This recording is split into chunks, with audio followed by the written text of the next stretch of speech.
Hello प्यारे दोस्तों, general awareness के इस सेशन में आप सभी का मनप्रीत सिंह की तरफ से स्वागत है। दोस्तों, इसमें हम जनरल अवेयरनेस के एमसीक्यू को डिस्कस करेंगे। दोस्तों, अगर आपने अभी तक मेरे इस प्लेटफॉर्म को सब्सक्राइब नहीं किया है तो स्टडीइंग जीके एंड जीएस को सब्सक्राइब कर लें। Let's start now. दोस्तों, आपको बताना है कि ऐसी कौन सी अंतःस्रावी ग्रंथि है जो सभी ग्रंथियों के कार्यों को नियंत्रित करती है। कौन सी ग्रंथि है? तो दोस्तों, वो ग्रंथि होती है पिट्यूटरी ग्रंथि, जिसे हम पीयूष ग्रंथि भी कहते हैं।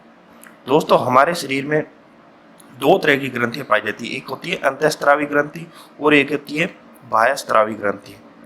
दोस्तों, ग्रंथियां हार्मोन को स्रावित करती हैं। ये हार्मोन हमारे शरीर के अलग अलग पार्ट्स को, यानी अलग अलग हमारी बॉडी में अलग अलग कार्य करते हैं। तो इसलिए सभी ग्रंथियों का अलग अलग कार्य होता है। उसमें से एक ग्रंथि है पिट्यूटरी ग्रंथि। ये हमारे हेड में, हमारे ब्रेन का एक पार्ट होता है हाइपोथैलेमस, उससे कनेक्टेड होती है, यानी उसके थोड़ा नीचे होती है। और यह सबसे छोटी ग्रंथि है, ये एक मटर के दाने के बराबर होती है।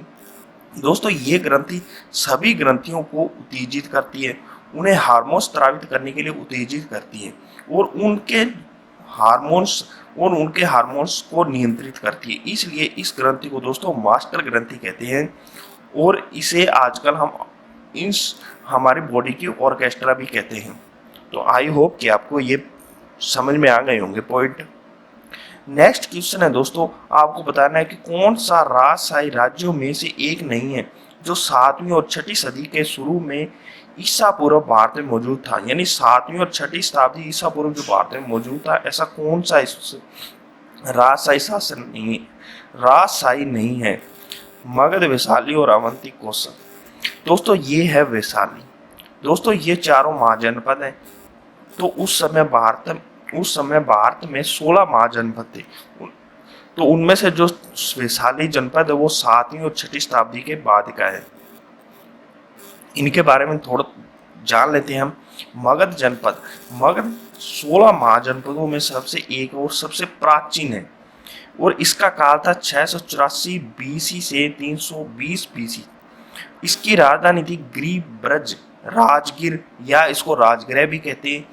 आजकल इसे पाटलिपुत्र कहते हैं। पाटलिपुत्र यानी पटना, तब उसे पाटलिपुत्र कहते थे, आजकल इसे पटना कहते हैं। मगध का सबसे प्राचीन वंश के स्थापक थे बृहद्रथ। आई होप कि आपको ये तीनों पॉइंट समझ में आ गए। दोस्तों, नेक्स्ट है वैशाली। दोस्तों, वैशाली पर वज्जियों और लिच्छवियों ने शासन किया। वज्जी और लिच्छवी नाम की कोई शासन करता थे जिन्होंने इस पर शासन किया। विश्व को सर्वप्रथम गणतंत्र का ज्ञान कराने वाला स्थान भी वैशाली था। दोस्तों, वैशाली में जिस शासक को चुना जाता था उसका चुनाव जनता के प्रतिनिधि करते थे। इसलिए विश्व में सबसे पहले माना जाता है कि गणतंत्र वैशाली से ही शुरू हुआ।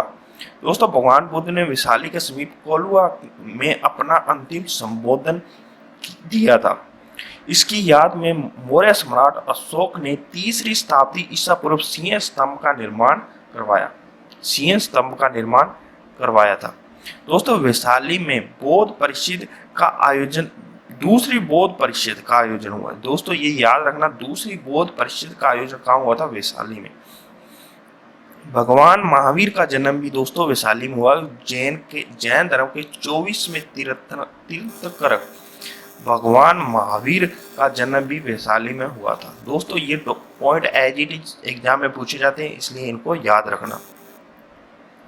नेक्स्ट है अवंती। दोस्तों, अवंती का जो क्षेत्र था ये था मालवा क्षेत्र, जो कि मध्य प्रदेश और पूर्वी राजस्थान का थोड़ा सा भाग आता है। दोस्तों, इसकी राजधानी थी उज्जैनी, जिसे आजकल हम उज्जैन कहते हैं, और महिष्मती, दो राजधानी थी इसकी। नेक्स्ट है कौशल। दोस्तों, कौशल का क्षेत्र जो साकेत यानी आजकल अयोध्या रहता है, ये इसकी राजधानी थी।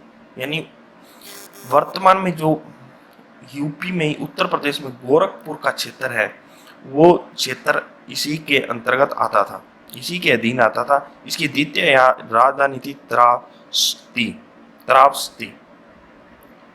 नेक्स्ट है दोस्तों, आपको बताना है कि सार्क की पहली महिला महासचिव कौन थी। यानी सार्क यानी दक्षिणी एशियाई क्षेत्रीय सहयोग संगठन की पहली महिला महासचिव फतिमठ ध्याना सईद थी। दोस्तों ये इसका राइट आंसर हो जाएगा बी, फतिमठ ध्याना सईद। ये इसकी पहली महिला महासचिव थी। दोस्तों अब इसके बारे में थोड़ा सा हम जान लेते हैं। इसको हम दक्षेश भी बोलते हैं, दक्षिणी एशियाई क्षेत्रीय सहयोग संगठन, सार्क भी बोलते हैं। दोस्तों इसकी स्थापना 8 दिसंबर 1985 में की गई थी। इसका मुख्यालय काठमांडू में है। दोस्तों शुरुआत में जब इसकी स्थापना की गई थी तब इसके सदस्य देश थे 7 और अफगानिस्तान लास्ट में बना है, 2007 में इसका सदस्य बना है। तो इनके सदस्य देशों के नाम है अफगानिस्तान, बांग्लादेश, भूटान, भारत, मालदीव, नेपाल, पाकिस्तान और श्रीलंका। दोस्तों 9 इसके प्रेक्षक देश हैं जिसमें यूएसए भी शामिल है। वर्तमान में इसके महासचिव हैं एसाला रुवान वेराकुन, श्रीलंका। आई होप कि आपको ये समझ में आ गया होगा। नेक्स्ट है, निम्नलिखित में से कौन इंटरनेट का अग्रदूत था। यानी इंटरनेट सबसे पहले किसने शुरू किया था, वो था दोस्तों आर्पानेट। अब इसके आर्पानेट के बारे में हम थोड़ा सा पढ़ लेते हैं। दोस्तों इसकी फुल फॉर्म होती है advance research project agency network. दोस्तों इसने शुरुआत में पैकेट स्विचिंग नेटवर्क और टीसीपी और आईपी प्रोटोकॉल सूट लागू किया था। यानी ये लागू करने वाला पहला नेटवर्क था। दोस्तों आर्पानेट की शुरुआत संयुक्त राज्य अमेरिका के रक्षा विभाग की उन्नत अनुसंधान परियोजना एजेंसी यानी आर्पा ने शुरू किया है। ये अमेरिका के रक्षा विभाग की उन्नत अनुसंधान परियोजना एजेंसी आर्पा के द्वारा शुरू किया गया था।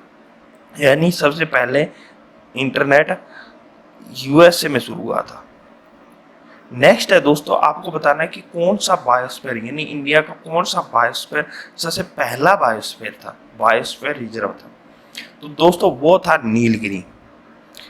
सबसे पहला 1986 में इसको बायोस्फीयर रिजर्व घोषित किया गया था। दोस्तों बायोस्फीयर रिजर्व वो होते हैं जो सबसे ज़्यादा जैव विविधता होती है और बहुत ज़्यादा हॉटस्पॉट होते हैं। यानी वहाँ पर अनेक प्रकार की प्रजातियां पाई जाती हैं। इंक्लूड की इसमें ह्यूमन बीइंग को भी इंक्लूड कर लें। इस दोस्तों बायोस्फीयर रिजर्व इंडिया में 18 बायोस्फीयर रिजर्व है।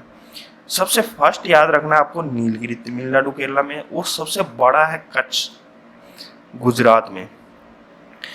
इन 18 के नाम है कोल्ड डेजर्ट हिमाचल प्रदेश, नंदा देवी उत्तराखंड, कंचनजंगा सिक्किम, दिहांग देवांग अरुणाचल प्रदेश, मानस असम, डिब्रू साइकोवा असम में, नोकरेक मेघालय में, पन्ना मध्य प्रदेश में, पचमढ़ी मध्य प्रदेश में, अंचन कमार अमरकंटक मध्य प्रदेश छत्तीसगढ़ में, कच्छ गुजरात सबसे बड़ा है, सिमलीपाल उड़ीसा में, सुंदरबन वेस्ट बंगाल में, सैचलम आंध्र प्रदेश में, अगस्त्यमाला कर्नाटक तमिलनाडु और केरला के बीच में, नीलगिरी तमिलनाडु और केरला के बीच में सबसे पहले इंक्लूड किया गया था।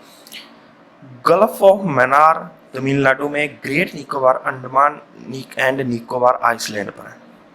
नेक्स्ट है दोस्तों, आपको बताना है कि कौन सा राज्य चंद्रगुप्त प्रथम को लिच्छवियों ने से दहेज में मिला था। दोस्तों वो था पाटलिपुत्र, जिसे हम पटना कहते हैं। इसका याद रखना पाटलिपुत्र। अब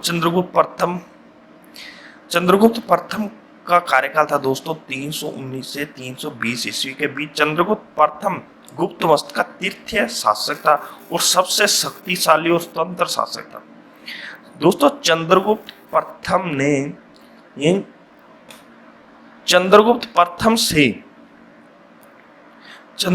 प्रथम से लिच्छवियों ने मैत्री संबंध स्थापित करने के लिए कुमार देवी से उसका विवाह कर दिया था।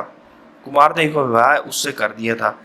दोस्तों लिच्छवियों पर उस समय लिच्छवियों का राज था वैशाली पर, और वैशाली की राजधानी थी पाटलिपुत्र।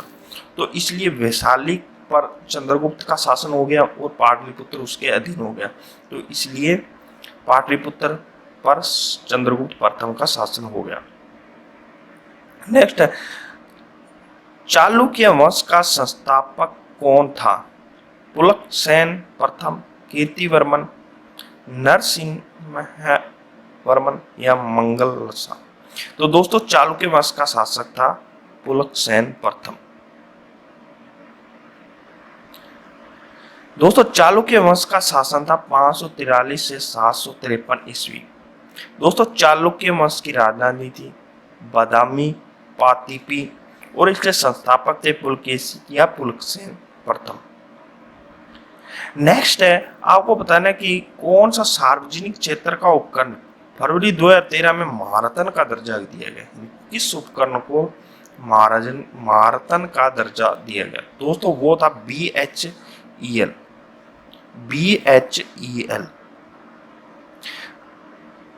तो दोस्तों इंडिया में जो सार्वजनिक क्षेत्र के उपकरण है उसको 3 कैटेगरी में डिवाइड किए गए। फर्स्ट महारत्न, नवरत्न और मिनी रत्न।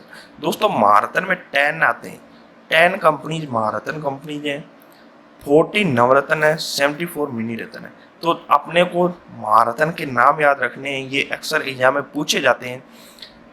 NTPC, ONGC, SAIL, BEL, IOCL, HPCL, CIL, GAIL, BPCL, power grid. दोस्तों इनकी शॉर्ट फॉर्म एग्जाम में पूछी जाती है। फुल फॉर्म कभी भी आपको एग्जाम में नहीं आएगी, शॉर्ट फॉर्म एग्जाम में आएगी, इसलिए इसकी शॉर्ट फॉर्म याद रखनी है। नेक्स्ट है, भारत में प्रोजेक्ट टाइगर किस वर्ष से शुरू किया गया था? तो दोस्तों ये शुरू किया गया था 1973 में। प्रोजेक्ट टाइगर की शुरुआत 1 अप्रैल 1973 को हुई थी। वर्तमान में बाघों की संख्या है, यानी वर्तमान 2018 की गणना के अनुसार बाघों की भारत में बाघों की संख्या है 2967 यानी 2967। दोस्तों याद रखना कैलाश सांकला का नाम, इसको भारत का टाइगर मैन भी कहा जाता है क्योंकि इसने भारत में बाघों के संरक्षण के लिए बहुत काम किया था। तो सर्वप्रथम इसने बाघों का संरक्षण की शुरुआत कैलाश सांकला ने ही की थी 1956 में। इन 1989 में इन्होंने एक टाइगर ट्रस्ट की स्थापना भी की। दोस्तों कैलाश सांकला भारत के टाइगर मैन के नाम से किसे जाना जाता है? ये एग्जाम में बहुत बार क्वेश्चन पूछा जाता है, तो याद रखना वो है कैलाश सांकला। नेक्स्ट है दोस्तों, सामूहिक लोक नृत्य जो सिक्किम के लोगों के संरक्षक देवता कंचनजंगा के सम्मान में किया जाता है, यानी ऐसे लोक नृत्य का नाम बताना है कि जो कि सिक्किम के लोगों के संरक्षक देवता या कंचनजंगा के सम्मान में किया जाता है। दोस्तों उसका नाम है चुफाट। जो सब पिछली बार 2019 में SSC सीजल के एग्जाम में सिक्किम से बहुत क्वेश्चन आए थे, तो इसलिए हर राज्य की कल्चर, वहाँ का डांस, नृत्य, लोक नृत्य, वहाँ की लोक नृत्य, लोक वाद्य यंत्र, ये कल्चर को आपको हर स्टेट की याद रखनी पड़ेगी। इम्पोर्टेंट ये एग्जाम में कल्चर से फिक्स क्वेश्चन पूछे जाते हैं एग्जाम में। तो इसका राइट आंसर हो जाएगा थर्ड, चूफाट। थैंक यू दोस्तों अगर ये वीडियो अच्छा लगा है तो मेरे इस चैनल को सब्सक्राइब कर दीजिए और इस वीडियो को ज़्यादा से ज़्यादा अपने फ्रेंड्स वगैरह में या रिलेटिव वगैरह में शेयर कर दीजिए ताकि इससे सभी को फ़ायदा मिल सके। ओके दोस्तों, थैंक यू।